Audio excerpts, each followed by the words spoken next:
บสบายดีพ่อแม่พี่น้องเมื่อสุขคนวันนี้ก็มาพอกับ2 สาวติ๊กใบหน้าซาแนลพี่น้องวันนี้ก็จะเด็กสิไปซื้อเห็ดพอด้วยพี่น้องว่ามันสิขายได้บ่คือไปขายจำนำติ๊กกันต่อมามันบ่รู้ไทยพี่น้องแต่เจ้านี่สิได้หรือบ่สิมาหรือบ่พี่น้องเดี๋ยวพี่น้องจะติ๊กสิลงไปซื้อบ่พอสิมาจังได๋สติ๊กมาซื้อเห็ดพอพี่น้องจะถามว่าเห็ดพอลูกจะเล็กมาก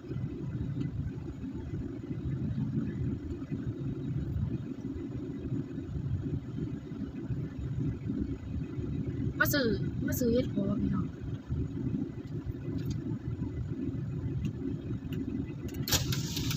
นี่สิเอิ้นถามมามีบ่เฮ็ดพอจ้ะค่ะเฮ็ดพอมีบ่สองตัวได้นั่นน่ะพี่น้องเฮ็ดพอขายว่าขาย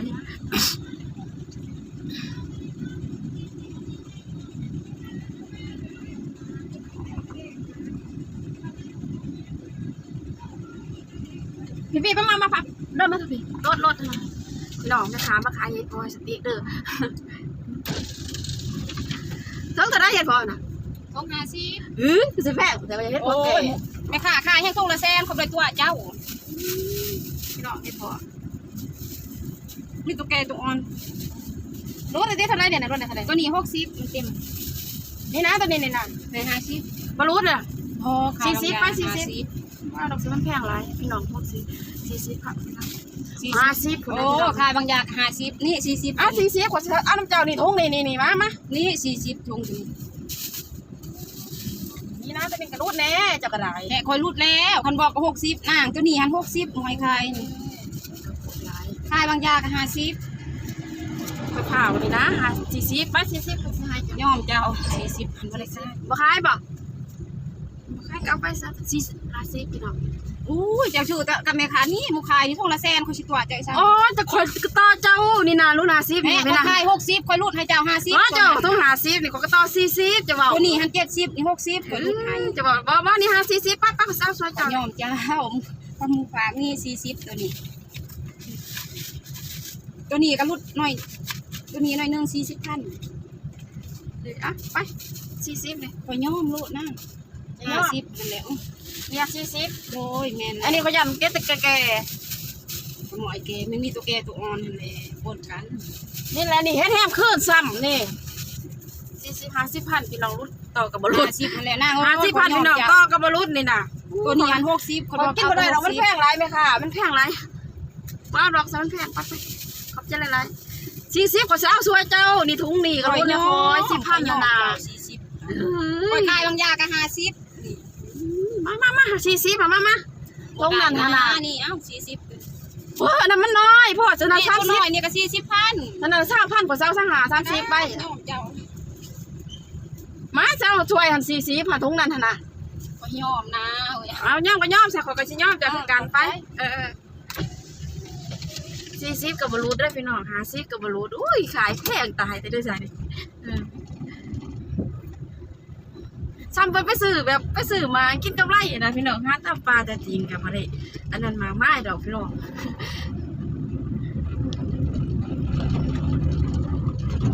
กราบสวัสดีสบายดีพี่น้องว่าสุขุสุขวันวันนี้สติกกับผ้าพี่น้องไปหาหลอดซื้อเห็ดพอมาแกงพี่น้องขึ้นอยากกินน่ะที่ได้ไหนต่อก็มารู้ด้วยจะว่าพี่น้องเลย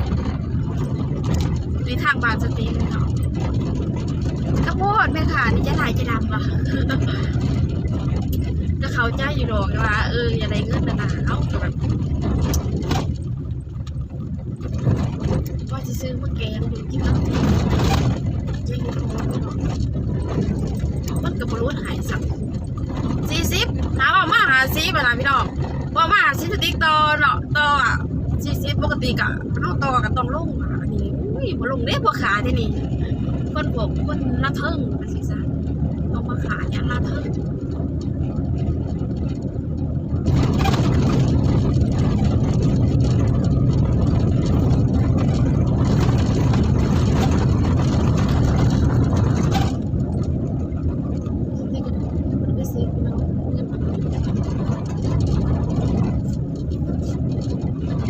40เพิ่นว่า50 มูต่อลงไว้แต่ไหนพี่น้องเนี่ยคือส่วนนั้นเป็นมาขายมังมูมาขายมังมูไปนะขายหน่วยละ20หาสิรุ่นไว้15ของขายมาขางกำไรอีกคนเดียวขายอันนี้บ่แม่นว่าแบบเฮาไปหาธรรมศาสตร์เฮามันไปซื้อเขามาจังซี่นะถ้าเฮาซื้อเขามาเฮาก็ยังว่าก็ขาดทุนเอากำไรอันนี้บ่ได้ไปซื้อจังซี่แบบไปหา40ก็เราขายโลดว่าสิดีกว่านั่งมัดมือขนาด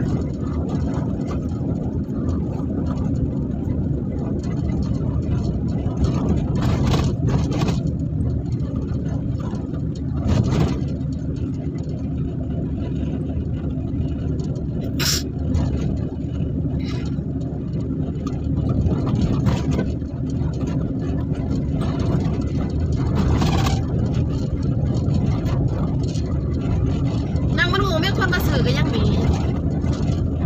แต่ว่าเด้อก็ได้สื่อขายเป็นโหลดเฮ้ยเราบอกขาย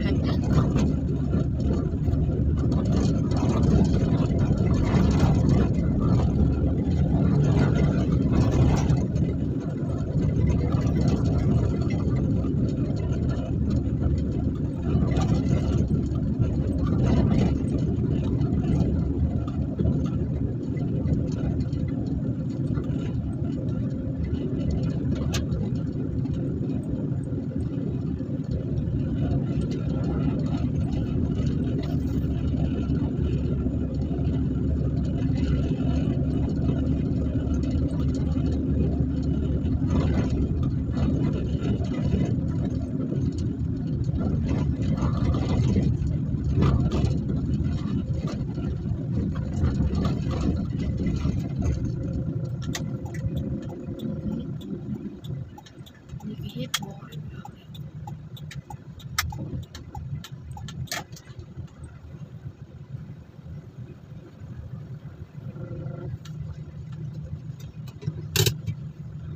คุณได้พ่อค้าขายเฮ็ดพอให้พี่น้องบ่มีเฮ็ดพอเพิ่นมีแต่มะขอเพิ่นมีแต่มะขอพี่น้องบ่มีเฮ็ดพอได้เพิ่นบอกพี่น้องมีแต่มะขอบ่อยากดอกพี่น้องเอ้ยบ่มีเฮ็ดพอมีแต่มะขอ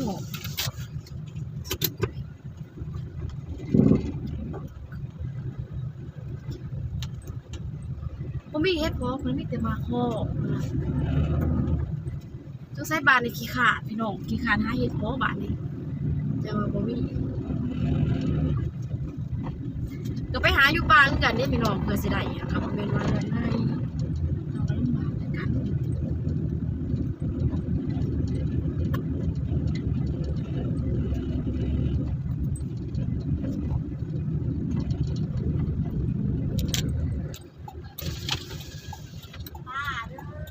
เฮ็ดพอมีบ่บ่มีบ่พ่อพายบ่มีบ่เพิ่นก็ได้เฮ็ดพอนังน่ะฮะใช้มาขอก็มีหลายพี่น้องมาขออย่าบอกนะถูกติดอันนั้นนะบ่แม่ค่ะอันนั้นนะเฮ็ดพอค่ะโอ้40อู้บ่เราไม่ค่ะมันหน่อยพอขี้กระต่ายบ่มีบ่เอาบ่แม่มันหน่อยบ่พี่น้องบ่กินให้พ่อขี้กระต่ายให้พ่อหนังมันแพงเลยพี่น้องมันแพงเลยพ่อหนังนะให้พ่อขี้กระต่ายอยู่บ่มีหยังกินให้พ่อขี้กระต่ายให้พ่อหนังก็แซ่บอยู่แต่มันแพงโพดนะ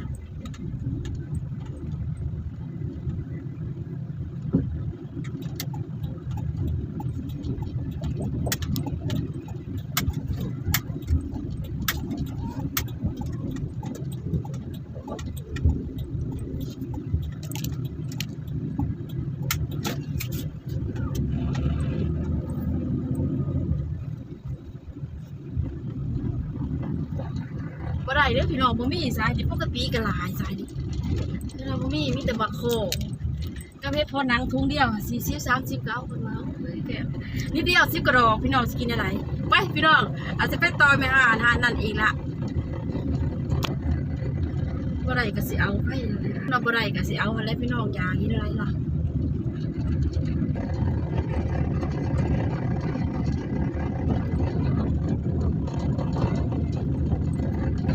มาพี่น้องบ่มีเสียน้ำมันสิซื้อมาหาจังได๋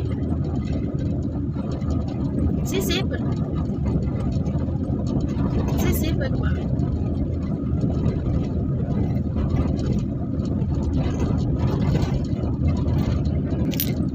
วัสดีสบายดีเด้อพ่อแม่พี่น้องเมื่อสุขสุขคนผู้ว่าที่มาไทยพังล่างวันนี้มาบอกกันกับสองสามตีพันนาสามแนวคือเก่าพี่น้องลองหาซื้อเฮ็ดพอกินเลยพี่น้องพอดีออกมาเติมน้ำมันพอดีเราเสมอกันน้ำหน้าพี่น้องเป็นยังไงพี่น้องทางบ้านสติมันโล่งบ่โล่งบ่โล่งในทางบ่ค่อยดี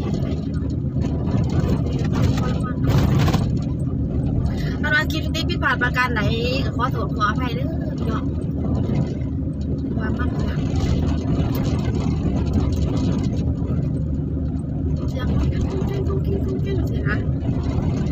เสียงกุ้งตัวเนี่ย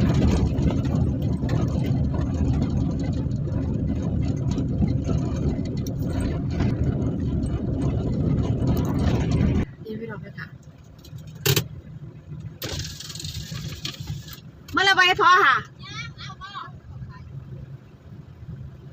ป้าทุกท่านได้ป้าค่ะป้าค่ะป้าค่ะขายที่เล่นมาขาวขายเฮ็ดค่ะขายเฮ็ดขายป้ารูดบลาเฮ็ดค่ะนะเปิดต่อเจ้ากับบรูดจะดีไปใหญ่ไปสาวเอ้ย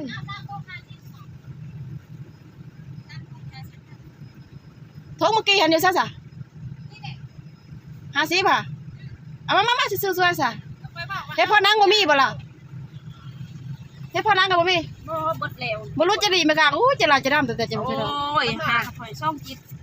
นี่ก็50คือกัน พอแล้วแม่บ่มีเงินซื้อทำไม ทำไม ก็พ ให้ อ เกียบบ่40คือคายนี่ พี่ได้พี่น้องป้าสูงบ่ไปค่ะบ่ตัวใหญ่50บ่ค่ะ ปลาก็แม่นปลานิ่ม ป้าเลี้ยงบ่ แท้ของเขา เอาเฮ็ดนี่แหละค่ะ ขอบใจ เอ้ยต่อกับบรุษจักดีแม่ขาคนงามนี่ก็เลยอุตส่าห์แย่งแม่ขาคนงามกับบรุษจักดีเฮ็ดพอพี่น้องเฮ็ดพอ50ตัว50,000พี่น้องเฮ็ดพอฝ่ายได้ดิเฮ็ดพอเขาพอขี้กระต่ายนะบ่แม่นที่พอนางพี่น้องไปพี่น้องได้เฮ็ดพอแล้วก็สิกลับแล้วมาเลยข้าวมาแกงเฮ็ดพอกินเดี๋ยวคืออยากกินนะพี่น้องตัว50ก็ยอมซื้อล่ะ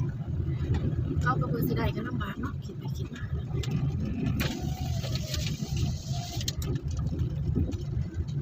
ไปพี่น้องเจอกันคลิปหน้าเด้อพี่น้องคลิปนี้ก็จบเพียงส่ำนี้พี่น้องเจอกันคลิปหน้าวันนี้สติขอลาตัวไปก่อนพี่น้องสบายดี